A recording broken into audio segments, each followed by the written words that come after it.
Hi everyone, I'm Chris Larson.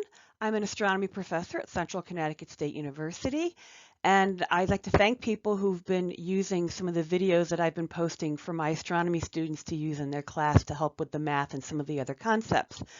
I also want to thank people who've watched my constellation story videos that I've put together for a friend's daughter.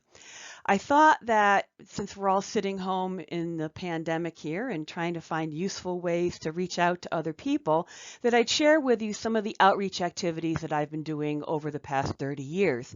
And one of my favorite things to do is to incorporate the astronomy that is in popular culture.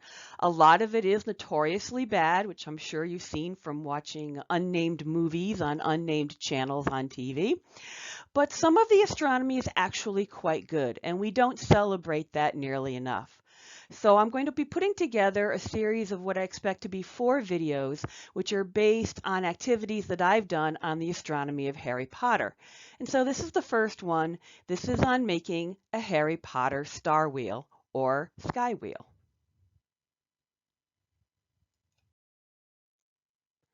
Now, a lot of fans of J.K. Rowling know that there's a great deal of astronomy in the series, but they might not know that most of the astronomy is very correct.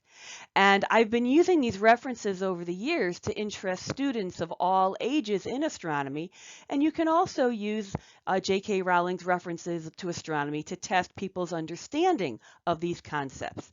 And so the activities that I'm going to be sharing with you in this series of videos are adapted from a 3-hour workshop that I have done since 2008 with 7th graders. Although you can definitely use this with younger students, and I've definitely done this with adults and they've enjoyed it as well. Now, when I've done the 3-hour workshop, I've also done a Harry Potter planetarium show, which I really can't do with you here, but hopefully these videos and these home activities that you can do will at least whet your appetite. One of the things that people pick up on if they're really big fans of Harry Potter is that a lot of the names in Harry Potter are names that you don't normally hear all the time.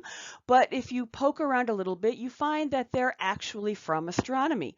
For example, Aurora Sinistra, the astronomy professor, her first name comes from the name for the Northern Lights, the Aurora Borealis.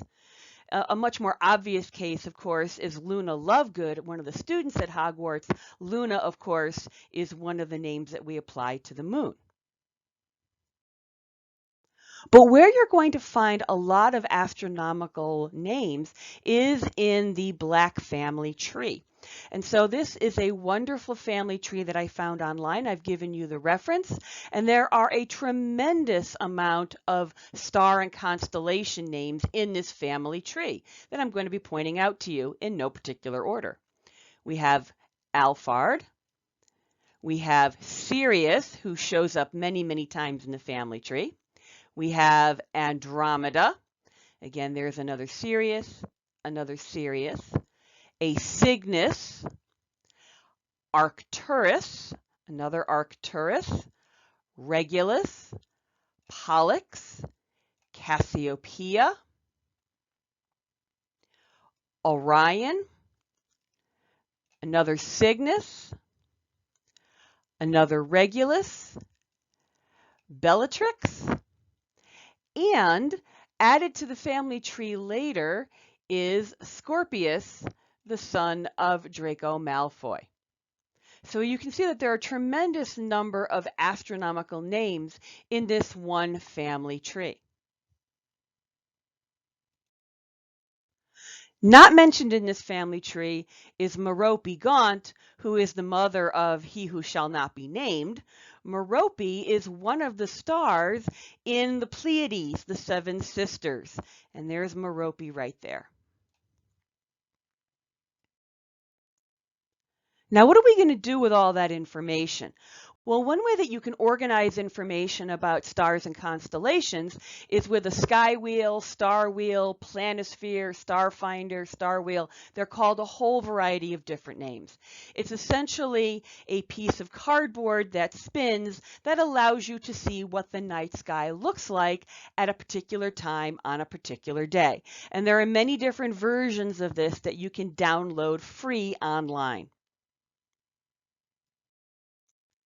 Here's one that I found recently, which is available from Sky and Telescope. I've given you the link here. And you essentially, it's two PDFs. One PDF is the holder which is what I sometimes call the pocket part. That's this part over on the left. And then you have the actual sort of star wheel part, which is the piece over here on the right. And so you need to print these out on a piece preferably of cardstock. If you don't have cardstock, you can print them out on paper and then put them on some other sort of backing that you can cut out because you want it to have a little bit of rigidity to it.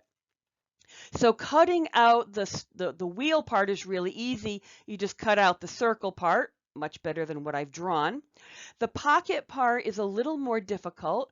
You want to cut around the edge of the blue here. Okay. You do not want to cut off this white part. You need the white part here, but you do need to cut out the hole in the circle, right?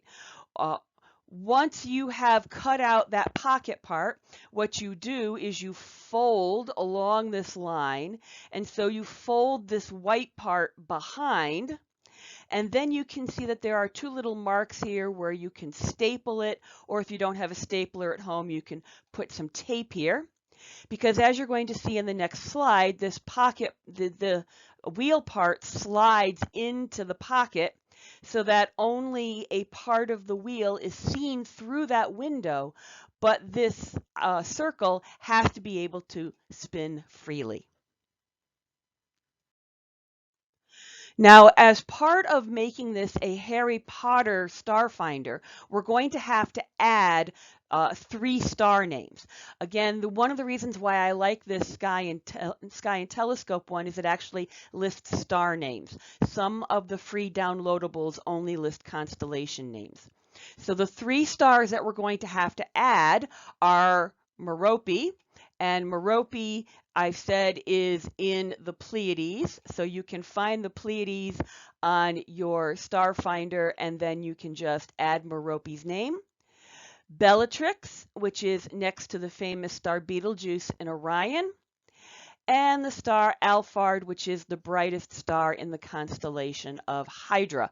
On one of these star finders, the brighter stars are denoted by a larger size dot. So now we can assemble it, and again you're going to take that round wheel part and you're going to put it into the pocket, and so you're going to have the window. The window is going to show you what is visible in the sky at whatever day and time you set the wheel for. So you'll notice that we have the days of the year up here listed along the wheel, and we have the times of night listed here on the pocket. And I like this one because it gives you the time for daylight saving time and the time for standard time, so you don't have to be toggling back and forth. So what you do is you pick whatever day and time you want to set this for, and you line up the date with whatever time. And what you can do, and anything that's visible in the window is something that will be visible at that time. And we have the directions. So you have facing west, facing east, facing north, and facing south. And again, as shown here, you hold it above your head and line it up with the night sky. So one thing you can do is you can set it for, say, 9 p.m. on your birthday. And you can see what stars and constellations are visible in the sky.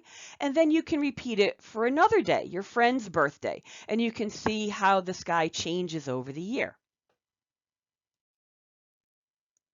So here I have some questions that you can do that are related to some of those character names that we pointed out on the Black family tree. So again, you can learn some of the stars and constellations this way. and you can see how the night sky changes over the year. And one thing that I always like to point out to people is even though I said that a lot of J.K. Rowling's astronomy is good, she did make one very big mistake. Harry and his friends, as part of their final exam in astronomy, have to find Orion in the sky. Now, Orion is very easy to find in the sky. It's one of those constellations that most people can see because of the 3 bright stars that make its belt. However, the exam was held in late June near the first day of summer, and it was held right before midnight. So I make a little dare to you to set your star wheel for approximately midnight on June 21st and see if you can see Orion. I think you're going to figure out that the answer is no. I hope you've enjoyed this activity. And again, it can be appropriate for children of all ages. The only problem is, of course, working with the scissors. You might have to help very young children cut out that hole in the center especially. So I look forward to speaking with you in the near future, and hopefully we will learn more about the astronomy of Harry Potter together.